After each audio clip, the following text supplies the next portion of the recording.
네, 반갑습니다. 저는 소개받은 서울시 청년어부 센터장 안현정이라고 합니다. 반갑습니다. 선언하면서 울 뻔해가지고 정말 엄청 큰 사고를 칠 뻔했는데요. 네, 여러분 이렇게 와주셔서 반갑습니다. 네, 제가 세션원에 이제 진행을 맡았는데요. 앞서 사회자님이 설명해주신 것처럼 서울에서 시작하는 아시아 청년 액티비스트 리서처 펠로우십의 론칭을 위한 국제 컨퍼런스를 준비하였습니다. 일단 첫 번째 세션의 기조 발표를 맡아주실 두 분을 잠시 소개드리고 발표 이후에 여러분들과 저 그리고 다 같이 대화하는 시간을 가지려고 하는데요. 첫 번째 소개해드릴 분입니다. 작년 하반기에 제가 대뜸 찾아가서 청년들의 아시아 커뮤니티를 만들고 싶어요.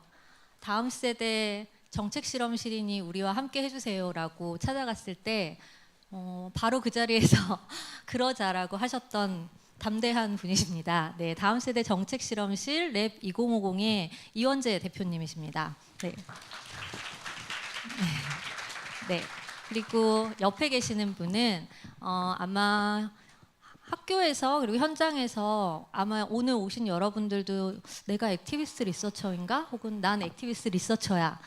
혹은 난 액티비스트 리서처가 되고 싶어. 이런 마음들로 오시지 않았을까 싶은데요. 현장에서 가장 왕성하게 액티비스트 리서처를 양성하고 계시지 않을까 생각하고 있습니다. 연세대학교 문화인류학과의 김현미 교수님이십니다. 네, 그래도 제가 첫 번째 세션이라 잠시 이 기획이 어떻게 시작하게 되었는지를 잠시 소개를 드리려고 합니다. 잠깐 말씀을 드릴게요. 아시겠지만 청년어부는 2013년에 개관을 하였습니다. 청년의 위기는 사회의 위기이고 미래의 위기다라는 인식하에서 청년 시민들의 자율 공간 그리고 돌봄과 상생의 기획이 가능한 창조적 공유지대를 만들기 위해서 노력을 해왔는데요. 올해로 이제 7년째가 되고 있습니다. 이런 기반 하에서 청년들이 자율적이고 창조적인 공유지대에 모여서 함께 서울을 건강하게 변화시켜 나간다면 좋은 삶이란 무엇이고 좋은 일이란 무엇인가 라는 질문에 대한 답들을 우리가 함께 찾을 수 있지 않을까라고 생각을 했었는데요. 생각보다 쉽지 않더라고요. 하지만 청년들이 다양하게 내가 살고 있는 현장에서부터 개인적 삶에서부터 시작한 결핍과 질문들을 가지고 만들어내는 활동과 연구 혹은 그 간극 사이에서의 갈등들을 청년어부는 목격하면서 새로운 지대를 만들어야 되겠다는 생각을 하게 되었습니다. 6년간 저희는 이곳에서 사회 문제 해결하기 위한 연구와 실천 사이에서 경계를 넘나들면서도 두 가지 역량을 스스로 키우며 활동하는 사람들을 만났습니다. 이런 사람들이 액티비스트 리서처가 아닐까라는 생각으로 이 제안은 시작되었습니다. 어떤 장면들에서는 스스로가 새로운 정체를 부여하기도 하고 두 가지 역량 사이에서 갈등하고 그 간극을 좁혀나가는 과정 자체가 위대하고 고단한 개인이라고 보이기도 했었습니다.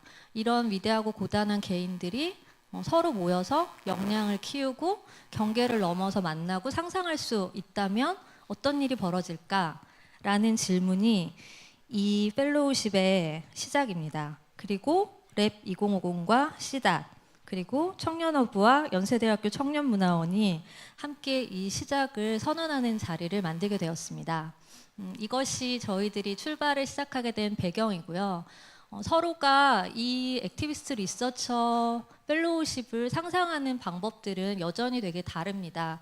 아마 오늘 여기 모인 여러분들의 이야기까지 합쳐진다면 더 새로운 이야기가 만들어질 수도 있겠다라는 생각을 하고 있습니다. 오늘 많이 의견들 남겨주시고요. 대답을 오늘 이 자리에서 다 하지 못한다 하더라도 꾸준히 계속 해나가도록 하겠습니다. 아까 슬라이드 안내 받으셨죠? 오늘 두 분 기조 발표 들으시면서 궁금하신 점 있으면 슬라이드에 남겨주시면 제가 대담을 진행할 때 여러분들의 질문을 대신 질문해드리고 함께 얘기 나누는 시간도 마련하도록 하겠습니다.